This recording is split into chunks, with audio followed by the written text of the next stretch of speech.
Tara samahan nyo nga ako sa panibagong araw, panibagong gawain na naman. Sa mga oras nga na yan ay kagigising ko lang. Kaya naman agad-agad rin ako nag-asikaso at nag-ayos ng aming bahay. Sinamahan ko na rin bumili ng mantika yung kasama ko. Kumain na rin ako dyan ng agahan.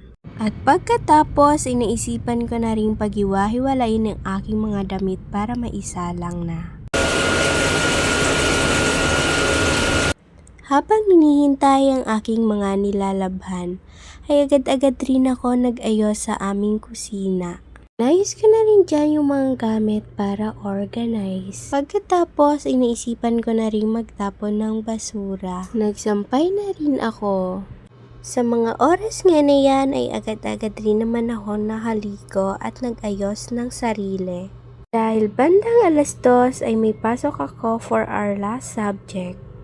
After that ay naisipan ko lang mag-outfit check. Diba? Over! Sumakay na rin ako ng jeep kasi natatamad ako maglakad. Agad-agad rin naman akong nakarating.